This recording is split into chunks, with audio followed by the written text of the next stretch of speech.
গতকাল হোয়াইট হাউসে শান্তির নোবেল লোভী আমেরিকার রাষ্ট্রপতি ডোনাল্ড ট্রাম্প এবং মানবতার শত্রু ইসরায়েল রাষ্ট্রের পৈশাচিক প্রধানমন্ত্রী বেঞ্জামিন নেতানিয়াহু গাজায় অবিলম্বে যুদ্ধবন্ধ এবং মধ্যপ্রাচ্যে স্থায়ী শান্তি প্রতিষ্ঠার নামে যে 20 দফা শান্তি চুক্তি ঘোষণা করলো তা আসলে একটি ঘৃণ্য সাম্রাজ্যবাদী ষড়যন্ত্র। আজকের এই ভিডিওতে আমরা ফাঁস করব ওই ষড়যন্ত্রের নানান রক্তমাখা মুখগুলো। শান্তি চুক্তির নামে ডোনাল্ড ট্রাম্পের এই পদক্ষেপ আসলে এক নয়া উপনিবেশবাদ। 1948 সালে ইংল্যান্ড যেভাবে প্যালেস্টাইন ভূমিকে কেটে ইসরায়েল রাষ্ট্র তৈরির পথকে প্রশস্ত করে দিয়েছিল, ঠিক অনুরূপভাবেই 2025 সালে বেঁচে থাকা প্যালেস্টাইনের অংশটুকুকে আনুষ্ঠানিকভাবে ইসরায়েলের হাতে তুলে দেওয়ার এক আইনি বন্দোবস্ত করতে চাইছেন ডোনাল্ড ট্রাম্প। এই কৌশল ঠিক এমন সময় নিলেন ডোনাল্ড ট্রাম্প যখন ইউরোপের একাধিক রাষ্ট্র প্যালেস্টাইনকে রাষ্ট্রীয় স্বীকৃতি দিল কানাডা, অস্ট্রেলিয়া। পৃথিবীতে যখন আমেরিকা কূটনৈতিকভাবে একঘরে হয়ে যাচ্ছে, তখন ইসরায়েলকে বাঁচাতে শেষ মরণ কামড় দেওয়ার চেষ্টা করছেন ডোনাল্ড ট্রাম্প। হামাসকে 72 ঘন্টার একটা আলটিমেটাম ঘোষণা করেছে।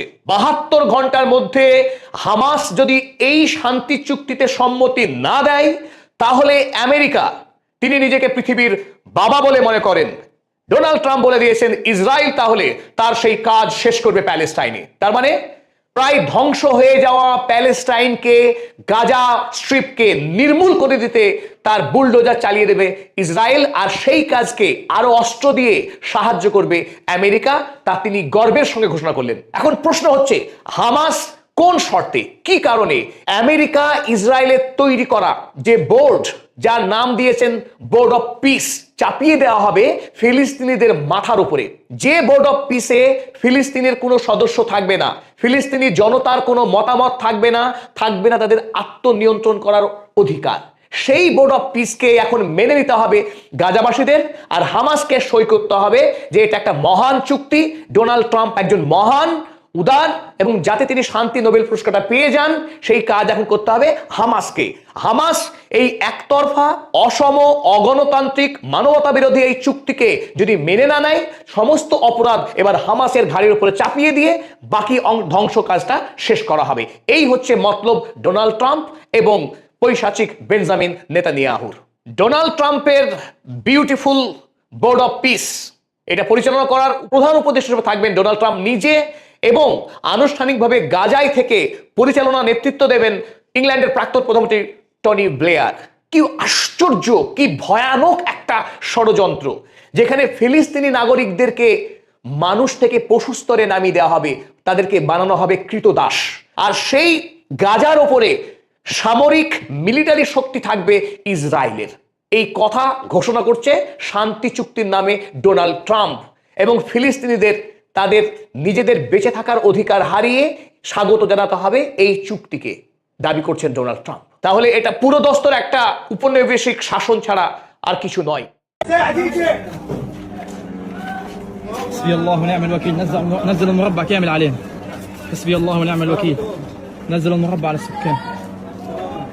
20 দফা এই শান্তি চুক্তির ছত্রে ছত্রে একটি কথা, হামাসকে পুরোপুরিভাবে নিরস্ত্রীকরণ করতে হবে। হামাসের কোনো রাজনৈতিক অধিকার থাকবে না।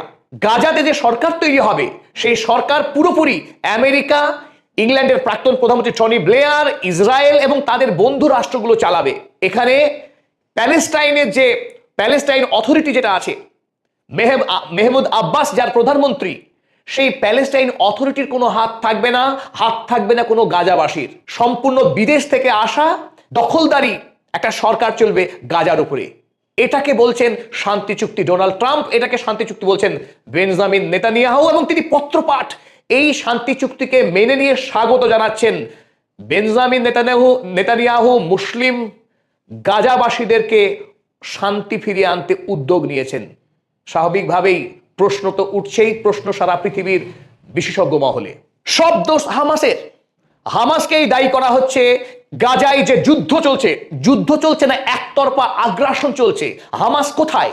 গত 2 বছর ধরে নির্বিচারে আকাশ থেকে বোম ফেলে গোটা গাজা শহরের 92% ধ্বংস করে দেওয়া হলো।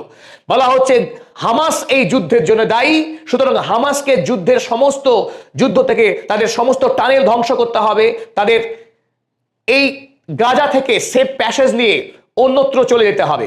ইসরায়েলের কোনো অপরাধ নেই, ইসরায়েল গণহত্যা করেছে সে কথা কোথাও লেখা নেই, এবং তার জন্য ইসরায়েলকে শাস্তি দেওয়ার কথা তো দূরস্ত, তাদেরকে এমনকি ক্ষমা চাওয়ার কোনো কথাও এই শান্তি চুক্তির কোথাও পাওয়া গেল না। হামাস, যাকে বাংলাদেশ তো বটেই, ভারতবর্ষ সরকারিভাবে মনে করে একটি রেজিস্ট্যান্স গ্রুপ, এটা টেররিস্ট গ্রুপ নয়, অথচ হামাসকে যুদ্ধের সমস্ত দায় চাপিয়ে ইসরায়েলকে ধোয়া তুলসীর পাতা ঘোষণা করে একতরফা ফিলিস্তিনিদের উপরে বিদেশি শাসন চাপিয়ে দেওয়ার একটা পুরো চেষ্টা হলো এই 20 দফার এই শান্তি চুক্তির নামে। ডোনাল্ড ট্রাম্প এবং নেতানিয়াহু একই সুরে বললেন হামাসকে এই শান্তি চুক্তি মেনে নিতে হবে 72 ঘন্টার মধ্যে, অথচ হামাসের কোনো প্রতিনিধি দলকে এই আলোচনার শরিক বানানো হলো না, তাদের অনুপস্থিতিতেই এই শান্তি চুক্তি নির্দিষ্ট হলো। অথচ হামাসের পক্ষে যখন শান্তি প্রতিষ্ঠার লক্ষ্যে দ্বিপাক্ষিক আলোচনার জন্য কাতারে গিয়ে চেষ্টা করলো, তখন কাতারের দোহাতে বোম মেরে হামাসের সদস্যকে খুন করা হলো। আর শান্তি চাইছে ইসরায়েল দ্বিপাক্ষিক চুক্তি ছাড়াই, দ্বিপাক্ষিক আলোচনা ছাড়াই। যে ডোনাল্ড ট্রাম্প আজ নোবেলের লোভে মধ্যপ্রাচ্যে চিরস্থায়ী শান্তি প্রতিষ্ঠার হুঙ্কার দিয়ে ঘোষণা করছেন, সেই ডোনাল্ড ট্রাম্প সদ্য সমাপ্ত হওয়া জাতিপুঞ্জের 80তম সভাতে অংশগ্রহণ করবার জন্য প্যালেস্টাইন অথরিটির প্রধানমন্ত্রী মেহমুদ আব্বাস বারবার আবেদন করেছিলেন ভিসার জন্য। মার্কিন সরকার পত্রপাঠটা খারিজ করে দিয়েছে। বিশ্ববাসীর কাছে প্যালেস্টাইনের যে দুঃখ, প্যালেস্টাইনে চালিয়ে আসা গণহত্যাকারী যে ইসরায়েল, তার বিরুদ্ধে কথা বলবে এই ভয়ে ডোনাল্ড ট্রাম্প মেহমুদ আব্বাসকে জাতিপুঞ্জের সভাতে অংশগ্রহণ করতেই দিলেন না। যদিও প্যালেস্টাইন জাতিপুঞ্জের অবজারভার স্টেট, সেই ডোনাল্ড ট্রাম্প এবং প্যালেস্টাইনে গণহত্যা চালানো ইসরায়েলের প্রধানমন্ত্রী বেঞ্জামিন নেতানিয়াহু, তারা এখন প্যালেস্টাইনে, তারা গাজাতে শান্তি প্রতিষ্ঠা করবে, এই কথা বিশ্ববাসী বিশ্বাস করতে পারে? তাৎপর্যপূর্ণ বিষয়, ডোনাল্ড ট্রাম্প প্রস্তাব দিলেন গাজায় শান্তি প্রতিষ্ঠার, আর বেঞ্জামিন নেতানিয়াহু পত্রপাঠ মেনেও নিলেন। বেঞ্জামিন নেতানিয়াহু দুদিন আগেও জাতিপুঞ্জের সভায় দাঁড়িয়ে তিনি উচ্চস্বরে ঘোষণা করেছিলেন প্যালেস্টাইন রাষ্ট্রকে তারা কোনোভাবেই মেনে নেবে না, অথচ শান্তি ডিল মেনে নিচ্ছেন। কোথাও অসঙ্গতি আছে তার মতলবে। এই শান্তি চুক্তির আড়ালে ডোনাল্ড ট্রাম্প এবং বেঞ্জামিন নেতানিয়াহু আসলে ঠিক কি করতে চাইছেন? তাদের আসল গোপন অভিপ্সাটা কি? অভিপ্সা এই গাজা অংশকে এত লড়াই করেও তারা পুরোপুরি এখনো পর্যন্ত দখল নিতে পারেনি, দখল নিতে ব্যর্থ ইসরায়েলের ওই জঙ্গি পুলিশ। এই অবস্থায় গাজার দখল নিয়ে যে 92% গাজা শহর ধ্বংসপ্রাপ্ত, তাকে পুনর্গঠনের অজুহাতে গাজাবাসীকে পার্শ্ববর্তী দেশ জর্ডন, সিরিয়া, মিশরে সরিয়ে দিয়ে তাদেরকে পুনরায় আর এই গাজায় আর ফিরতে দেওয়া হবে না, তারই ষড়যন্ত্র চলছে এই ডিলে। ডোনাল্ড ট্রাম্পের এই পিস ডিল বিশ্ববাসীর জনমতের সম্পূর্ণ বিপরীতে। মানবতাবাদী বিশ্ববাসী প্যালেস্টাইনে গণহত্যা দেখতে চায় না, প্যালেস্টাইনে ইসরায়েলি বর্বরতা দেখতে চায় না। বিশ্ববাসী দেখতে চায় প্যালেস্টাইনকে একটি স্বাধীন সার্বভৌম রাষ্ট্র হিসেবে, দেখতে চায় ফিলিস্তিনিদের নিরাপত্তা, দেখতে চায় তাদের শান্তি, তাদের মুখের হাসি। আমরা আশা করব এই পিস ডিল চূড়ান্ত ব্যর্থ হয়ে বিশ্ববাসী একযোগে প্যালেস্টাইন রাষ্ট্রকে শক্তিশালী সার্বভৌম রাষ্ট্র হিসেবে গড়ে তোলার কাজ করতে এগিয়ে আসুক।